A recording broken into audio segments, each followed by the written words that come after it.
नमस्कार साथियों और प्यारे बच्चों, आप सभी का स्वागत है आपके अपने YouTube चैनल केजीएम ग्रुप पर। और साथ में आज की क्लास में आप सभी का स्वागत है। लास्ट की क्लास में, लास्ट के वीडियो में हमने माध्यमिक शिक्षा बोर्ड 2018 के प्रश्न पत्र के पार्ट ए और पार्ट बी के और साथ में पार्ट जो सी था उसके कुछ प्रश्नों को हमने हल कर लिया था। आज के क्लास में हम पार्ट सी के जो शेष जो प्रश्न हमारे बचे हुए हैं उन्हीं को हल करने की, उन्हीं को समझने की हम कोशिश करने वाले हैं। तो वीडियो स्टार्ट करने से पहले अगर आप हमारे चैनल पर नए हैं तो हमारे चैनल को जरूर सब्सक्राइब करें, साथ में बेल आइकन दबाना नहीं भूलें, ताकि जब भी कोई नया वीडियो हमारे चैनल पर अपलोड होगा उसका नोटिफिकेशन सबसे पहले आप तक पहुंच जाएगा। तो चलिए आज की क्लास स्टार्ट करते हैं। आज का हमारा जो पहला प्रश्न है वो है, एक मीनार के आधार से 9 मीटर तथा 25 मीटर दूरी पर एक ही रेखा पर स्थित दो बिंदुओं से देखने पर मीनार के शिखर के उन्नयन कोण परस्पर पूरक है, मीनार की ऊंचाई ज्ञात कीजिए। तो ये आपका प्रश्न है, त्रिकोणमिति से संबंधित है और त्रिकोणमिति में भी उन्नयन कोण और अवनमन कोण से संबंधित प्रश्न है। ये आपका पार्ट सी में 3 नंबर का इस तरह का प्रश्न आपके लिए आने वाला है। तो सबसे पहले हम प्रश्न को समझने की कोशिश करते हैं और प्रश्न की सहायता से जो डायग्राम है हमारा उसको हम बनाने की कोशिश करते हैं। तो यहाँ पर सिंपली दिया हुआ है, एक मीनार है और मीनार के आधार से, अर्थात मीनार का जहां पर हमारा नींव है, मीनार का जो आधार है उससे 2 बिंदु दूरी पर लेने हैं, उनकी दूरी भी हमें दी हुई है। तो यहाँ पर हमने डायग्राम बनाया आपके सामने। यहाँ पर मैंने ए बी जो हमने रेखा बनाई सीधी, वो हमारी मीनार हो गई। अब जो इसका मीनार का आधार है अर्थात जो बिंदु बी है उससे 2 बिंदु लेने हैं हमें, जो जिनकी दूरियां दे रखी है। एक जो बिंदु है उसकी दूरी है 9 मीटर, उस बिंदु को हमने नाम दे दिया सी। और इसी तरह से बिंदु बी से एक और बिंदु है जिसका नाम हमने दिया डी। यहां देख सकते हैं उसका नाम हमने दे दिया डी। और ये जो है आधार से 25 मीटर की दूरी पर है, तो यहां पर हमने इसकी दूरी लिख दी, यहां पर 25 मीटर दूरी पर है। तो इस तरह से 2 बिंदु हैं सी और डी, जो आधार है उससे एक 9 मीटर दूरी पर है और एक 25 मीटर दूरी पर है। तो ये बिंदु हमने बनाने के बाद में दोनों बिंदुओं को हमने जो ए है बिंदु उससे मिला दिया। तो इस तरह से हमारा ये डायग्राम बनकर के तैयार हो गया। अब यहाँ पर एक चीज और आपको यहाँ पर प्रश्न में दी हुई है कि शिखर से जब हम दोनों बिंदुओं से, दोनों अलग अलग बिंदु है, दोनों बिंदु से जब मैं मीनार के ऊपर छत की तरफ देखूंगा तो मेरा उन्नयन कोण बनने वाला है। आपको मालूम होगा जब हम जहां हम खड़े हुए उससे ऊपर अगर हम किसी वस्तु को देखते हैं तो जो कोण बनता है वो हमारा उन्नयन कोण कहलाता है। तो यहाँ पर दोनों बिंदुओं पर जो उन्नयन कोण बन रहे हैं वो दोनों कोण आपस में पूरक कोण है यहाँ पर, अर्थात दोनों जो कोण बन रहे हैं उन दोनों कोणों का योग अगर 90 डिग्री है तो वो दोनों कोण पूरक कोण कहलाते हैं। ये परिभाषा आपको मालूम होगी। तो अगर दोनों जो कोण है वो दोनों का योग 90 डिग्री है यहाँ पर, तो जब कोण हमें दिया हुआ है कि दोनों कोण पूरक कोण है, तो यहाँ पर हमने जो बिंदु जो डी है उसका उन्नयन कोण मान लिया हमने डी। तो जो बिंदु सी से जो उन्नयन कोण हमारा रह जाएगा वो हमारा हो जाएगा 90 माइनस डी। दोनों को आप जोड़ेंगे तो यहां पर हमारे पास जो योग है वो 90 आ जाएगा। तो इस तरह से इस जो पूरक दिया हुआ है उन्नयन कोण परस्पर पूरक है, इसका उपयोग हमने कर लिया, एक को डी मान लिया, तो दूसरा जो कोण हमारा हो जाएगा 90 माइनस डी यहां पर हो जाएगा। अब चलिए आगे चलते हैं। यहां पर हमें मीनार की ऊंचाई याद करनी है, तो हम बारी बारी से जो हमारे त्रिभुज है, 2 त्रिभुज लेकर के हम इसको ऊंचाई को निकालने वाले हैं। तो देखिए सबसे पहले हम यहां पर जो त्रिभुज है ले लिया हमने त्रिभुज ए बी डी। जो बड़ा वाला जो त्रिभुज है आपका ए बी और डी, यहां पर ले लिया हमने बड़ा वाला त्रिभुज ए बी डी। इसमें हमने जो है टेन थीटा लगा दिया। टेन थीटा कैसे लगाना है आपको, आप यहां देख सकते हो जो हमारे त्रिकोणमिति अनुपात और त्रिभुज की जो भुजाओं में जो संबंध है उसको हमने लाल बट्टे कक्का के रूप में याद किया हुआ है। तो यहां पर जो 2 भुजाएं हमारे पास है उनका अनुपात किस त्रिकोणमितीय फलन में है वो फलन हमें यहां पर लेना है। तो यहां हमने देखा टेन थीटा। टेन थीटा का जो हमारा सूत्र है वो होता है लंब बटे आधार, लंब बटे आधार। और लंब और आधार यहां पर हमें दिया हुआ है त्रिभुज एबीडी में। लंब हमारा h है जिसको हमने मीनार की ऊंचाई मान लिया है, और जो आधार है हमारा bd, त्रिभुज ए बी डी में जो आधार है हमारा बी डी जो दिया हुआ है 25 मीटर हमें दिया हुआ है। तो इस तरह से जो त्रिभुज ए बी डी में हमें 2 भुजा और एक कोण हमें मालूम है, तो यहां पर हमने लगा दिया टेन थीटा बराबर लंब बटे आधार। लंब हमारा h है और आधार हमारा 25 मीटर यहां पर दिया हुआ है, तो h बटे 25 हमने लिख दिया और इसको हमने समीकरण 1 दे दिया। अब इस तरह से हम दूसरा जो त्रिभुज बचा हुआ है हमारा त्रिभुज एबीसी, यहां देख सकते हैं आप त्रिभुज एबीसी में हम लेने वाले हैं, और त्रिभुज एबीसी में भी यही काम हम करने वाले हैं। क्योंकि त्रिभुज एबीसी में अगर आप देखेंगे तो जो लंब है हमारा मीनार की ऊंचाई और जो आधार है बीसी, दोनों हमें यहां पर हमने मान लिया, और बीसी जो आधार है वो दिया हुआ है, और इस त्रिभुज का जो उन्नयन कोण है वो भी हमें मालूम है 90 माइनस थीटा। तो यहां भी हमने टेन थीटा लिया यहां पर और लंब बटे आधार कर दिया। तो h जो हमारा लंब है और आधार हमारी कितनी है, यहां पर 9 है। तो यहां पर इस त्रिभुज का जो आधार 9 है वो हमने यहां पर 9 लिख दिया। आप देख सकते हैं 9 हमने लिख दिया, तो टेन 90 माइनस थीटा बराबर आ गया h/9। अब यहां पर टेन 90 माइनस थीटा, अगर आपने पूरा कोणों के त्रिकोणमितीय अनुपात के जो सूत्र है हमारे, उस सूत्र के अनुसार टेन 90 माइनस थीटा, जैसे हम 90 माइनस लिखेंगे तो टेन 90 माइनस थीटा हमारा चेंज हो जाएगा कोट थीटा। इस चीज को आपको ध्यान रखनी है, पूरा कोणों के त्रिकोणमितीय अनुपात है ये। तो यहां पर टेन 90 माइनस थीटा को हमने लिख दिया कोट थीटा, तो कोट थीटा बराबर आ गया हमारा h/9, और इसको हमने समीकरण नंबर 2 दे दिया।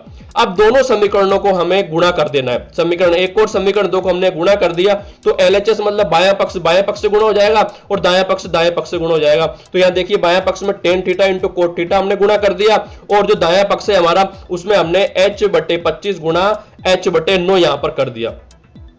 अब यहां पर एक सूत्र आपको ध्यान रखना है, tan theta into cot theta, जो टेन और कोट का जो गुणनफल होता है वो 1 होता है, तो यहां पर हमने इसका जो दोनों का गुणनफल है वो 1 यहां पर लिख दिया, क्योंकि एक दूसरे के ये व्युत्क्रम होते हैं, उल्टे होते हैं। तो टेन इंटू कोट बराबर हमने यहां पर कर दिया 1, हमें यहां पर कर देना है। अब यहां पर बाएं पक्ष में हमने गुणा कर दिया, h² बराबर 225 है, और आसानी से वज्र गुणा किया, यहां पर हमने 225 को 15 की घात 2 के रूप में यहां लिख दिया। अब दोनों पक्षों में जो घात समान है तो इनका जो आधार है वो बराबर हो जाएगा।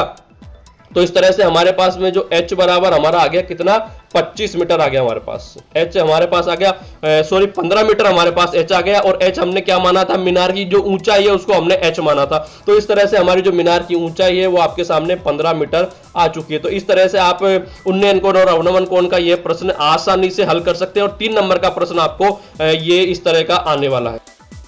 चलिए नेक्स्ट प्रश्न हम देखते हैं।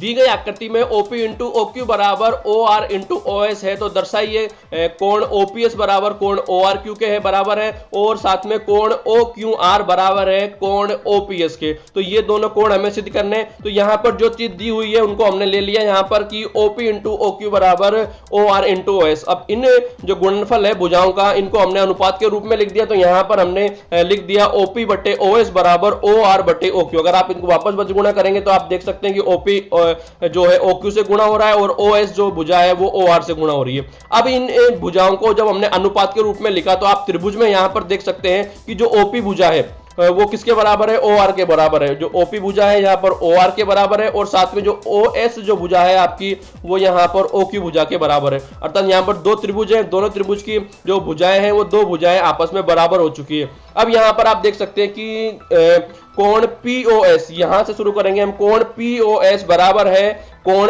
ROQ के, कोण ROQ के बराबर है। अर्थात क्यों बराबर है ये, क्योंकि ये शीर्षविमुख कोण है। शीर्षविमुख कोण आमने सामने बनने वाले कोण जो शीर्षविमुख कोण होते हैं, और शीर्षविमुख कोण आपस में बराबर होते हैं। तो इस नियम से ये दोनों कोण है बराबर हो चुके हैं। अब यहां पर 2 भुजाएं और 1 कोण आपकी बराबर हो चुकी है, 2 भुजा और 1 कोण। तो भुजा कोण भुजा या SAS नियम से हमने इन दोनों त्रिभुजों को समरूप त्रिभुज यहां पर हमने इनको सिद्ध कर दिया। अर्थात जो त्रिभुज POS है समरूप त्रिभुज है त्रिभुज ROQ के, अर्थात समरूप है ROQ के। तो इन दोनों त्रिभुजों को हमने समरूप त्रिभुज यहां पर हमने सिद्ध कर दिया। अब समरूप सिद्ध करने के बाद में इनके जो समरूप त्रिभुजों के जो संगत कोण होते हैं वो समान होते हैं। संगत जो कोण होते हैं समरूप त्रिभुजों के वो आपके बराबर होते हैं। तो इसलिए जब दोनों त्रिभुज समरूप हैं तो इनके जो संगत जो कोण होंगे वो कैसे होंगे, बराबर होंगे। इसलिए कोण P बराबर हो जाएगा, आपका यहाँ देख सकते हैं आप, जो कोण P है वो कोण किसके बराबर हो जाएगा, कोण R के बराबर हो जाएगा।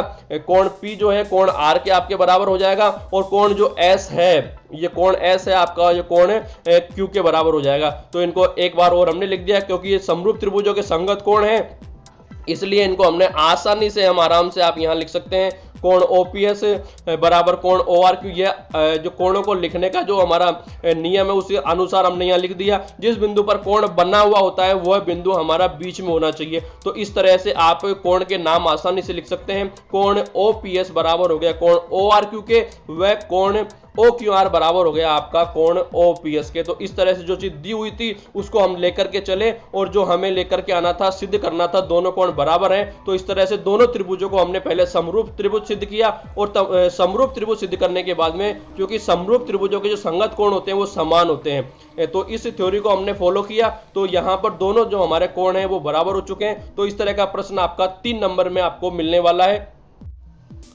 देखिए अगला जो प्रश्न है हमारा, एक त्रिभुज एबीसी में माध्यिकाएं एडी, बीई और सीएफ एक बिंदु जी से गुजरती हैं। यदि एडी बराबर 9 सेमी, जीई बराबर 4.2 सेमी और जीसी बराबर 6 सेमी है तो एजी, बीई और एफजी की लंबाइयां हमें ज्ञात करनी है। तो चलिए सबसे पहले इसका हम एक डायग्राम बनाने की कोशिश करते हैं। यहां पर हमें दिया हुआ है एक त्रिभुज एबीसी, तो यहां पर हमने बना लिया, यहां पर एक त्रिभुज एबीसी हमने बना लिया। इसके बाद यहां पर हमसे बोला गया कि तीन माध्यिकाएं इस त्रिभुज की हमें जो होती है वो दी हुई है एडी, बी और सीएफ, एक बिंदु जी से गुजरती है। तो यहां पर देखिए हमने माध्यिकाएं बना दी, ए बिंदु से सामने वाले जो भुजा उसके मध्य बिंदु को हमने मिलाया, तो ये हमारी माध्यिका बन गई एडी, और इसी तरह से बी बिंदु से बी और सी बिंदु से सीएफ, इस तरह से तीन माध्यिकाएं हमने बना ली, और तीनों माध्यिकाएं जिस बिंदु पर मिलती है वो हमारा केंद्र कहलाता है, जिसको हमने नाम दे दिया यहां पर जी। तो इस तरह से हमारा डायग्राम बन करके तैयार हो गया। अब यहां पर हमें जो माध्यिकाएं हैं दी हुई है उनमें से माध्यिकाओं की कुछ माध्यिकाओं की लंबाइयां दी हुई है और शेष लंबाइयां हमसे यहां पर पूछी गई है, तो वही हम इस प्रश्न में निकालने वाले हैं। तो जब भी इस तरह का प्रश्न आपके सामने आएगा तो सबसे पहली चीज आपको ये ध्यान रखनी है कि जो त्रिभुज का जो केंद्रक है वो माध्यिकाओं को 2:1 में विभाजित करता है। अर्थात जैसे मैंने माध्यिका यहां पर बनाई है, एडी माध्यिका हमारी है, तो जो एडी माध्यिका को जो बिंदु जी है वो किस अनुपात में विभाजित करता है? 2:1 में विभाजित करता है। प्रत्येक माध्यिका को ये 2:1 में विभाजित करता है। अर्थात जो बिंदु जी है वो उसका जो ऊपर वाला हिस्सा है 2 का है और नीचे वाला जो हिस्से को ये 1 में विभाजित करता है। अर्थात 2:1 में ये जो केंद्र होता है माध्यिका को 2:1 में विभाजित करता है। तो इसी चीज को हम काम में लेने वाले हैं आगे। तो चलिए किस तरह से हमें काम में लेना है। सबसे पहले अगर हम बात करें जो हमें दिया हुआ है एडी बराबर 9 सेमी, तो यहां पर अगर हम एडी को देखें तो एडी जो है हमारी पहली माध्यिका है। आप यहां देख सकते हैं जो एडी है हमारी पहली माध्यिका है। अब इस माध्यिका को जो हमारा केंद्रक है जी वो 2:1 में विभाजित करता है। तो अगर सामान्य जो प्रश्न है तो इस तरह से इसको हम लिख सकते हैं कि अगर केंद्रक माध्यिका को 2:1 में विभाजित करता है तो इसका अनुपात क्या हो जाएगा हमारा, हमें शीर्ष से लेना है। जो माध्यिका हमारी स्टार्ट है ए से, तो ए जी बटे जी डी हमें लेना है बराबर 2/1 हमें लिख देना है। तो ये हमारा अनुपात है, इसी चीज को हम काम में लेने वाले हैं। नीचे से नहीं लेना, जहां शीर्ष है हमारा, जहां से माध्यिका स्टार्ट हो रही है उससे वहां पर हमें शुरू करना है ए से। तो ए जी बटे जी डी बराबर 2/1 यहां पर हमने लिख दिया। अब यहां पर हमें जो पहली माध्यिका है एडी उसकी लंबाई यहां पर हमें दी हुई है 9 सेमी। पहली माध्यिका की लंबाई 9 सेमी हमें दी हुई है और यहां पर क्या पूछा गया है हमसे, यहां पर ए जी की लंबाई हमसे यहां पर पूछी गई है प्रश्न में। तो देखिए यहां पर डायग्राम आप देखिए, ए डी हमारी पूरी माध्यिका की लंबाई यहां पर दी हुई है और साथ में हमसे क्या पूछा गया है, ए जी, जो ऊपर वाला जो हिस्सा है ए जी वो हमसे यहां पर पूछा गया है। तो किस तरह से आपको अनुपात में लिखना है और शॉर्ट तरीके से इसको हल करके आपको उत्तर यहां पर लिख देना है। तो चलिए सबसे पहले हमें जो भुजा दी हुई है और जो भुजा हमें ज्ञात करनी है उन दोनों भुजाओं का हमें अनुपात लिखना है। बिल्कुल सिंपल, जो भुजा दी हुई है और जो भुजा हमें निकालनी है उन दोनों भुजाओं का अनुपात हमें यहां पर लिखना है। अब वो अनुपात क्या होगा और किस तरीके से लिखना है वो चलिए समझने की कोशिश करते हैं। तो देखिए यहां पर हमने जो भुजा एडी थी हमारी वो हमने लिख दी जो हमें दी हुई है, और एडी बटे उसके नीचे लिख दी दो भुजा हमें ज्ञात करनी है एजी। तो इस तरह से हमने लिख दिया एडी बटे एजी, यहां पर हमने लिख दिया एडी बटे एजी लिख दिया। बराबर किस अनुपात में हमें ये विभाजित करेगी, कैसे हमें अनुपात लिखना है। तो चलिए एडी, यहां पर आप पूरी माध्यिका एडी, जब भी पूरी माध्यिका आएगी तो उसको अनुपात जो हमें लिख देना है 3। जब भी पूरी माध्यिका तो उसका अनुपात हमें क्या लिख देना है 3, क्योंकि दो टुकड़े जो इसके पूरी माध्यिका को होते हैं 2:1 में होते हैं। तो पूरी अगर माध्यिका को हम योग कर देंगे तो 3 हमारा आ जाएगा। तो एडी जो पूरी माध्यिका, इसलिए इसका अनुपात हमने क्या लिख दिया 3 लिख दिया बराबर 3 बटे एजी। अब देखिए एजी हमारा ऊपर वाला हिस्सा है, एजी जो माध्यिका का ऊपर वाला हिस्सा है और ये हिस्सा 2 अनुपात में विभाजित होता है, 2 हिस्सों में इसके ये विभाजित होता है। तो इसके लिए हम एजी के लिए हम क्या कितना लिख देंगे 2 लिख देंगे। तो इस तरह से हमारा एडी बटे एजी बराबर आ गया 3/2। तो यही अनुपात अगर आप लिख लेंगे, यह अनुपात आपने लिखना सीख लिया तो आप इस प्रश्न को कोई सी भी लंबाई यहां से आपकी दे दी जाए, कोई सी भी लंबाई पूछ ले तो आप आसानी से वो लंबाई निकाल सकते हैं। तो अब यहां पर हमने सिंपली मान रख दिया एडी का और एजी का मान हमने यहां रखा, तो वज्र गुणा कर दिया। तो 3 इंटू एजी बराबर 2 इंटू जो एडी है हमारी 9 सेमी दी हुई है। तो जब इन्हें काट दिया और इसको हमने हल किया तो हमारे पास जो एजी की जो लंबाई है वो आ चुकी है 6 सेमी। तो इस तरह से हम लंबाई 6 सेमी निकाल सकते हैं। अब बात करते हैं दूसरी माध्यिका की। दूसरी माध्यिका जो हमारी है वो है हमारी ए बी, दूसरी जो माध्यिका है हमारी बी शीर्ष से चलिए बिंदु से, तो बीई माध्यिका है। अब यहां पर देखिए इसमें क्या हमें दिया हुआ और क्या हमें ज्ञात करना है।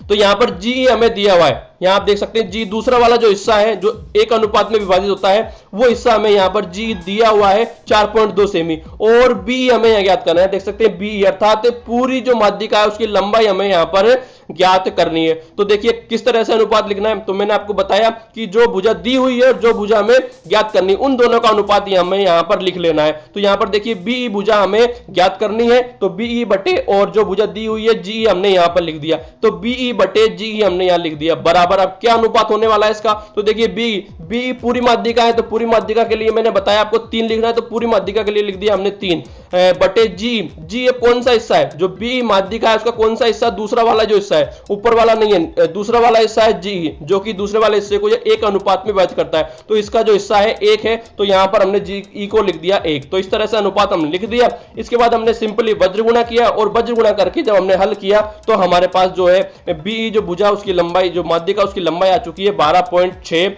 सेमी।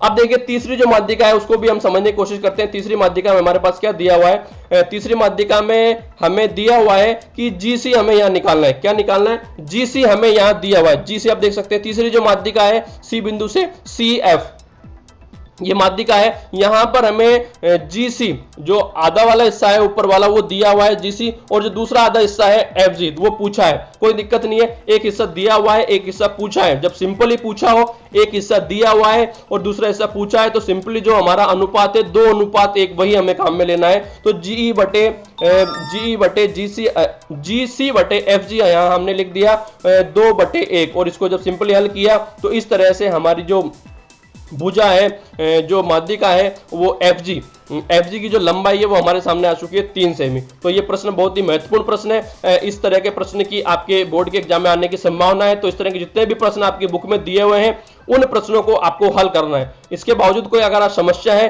तो आप कॉमेंट में लिख करके जरूर बता सकते हैं, ताकि मैं इस प्रश्न को आपके लिए दोबारा से समझा सकूं। तो चलिए नेक्स्ट क्लास में मिलते हैं। जय हिंद जय भारत।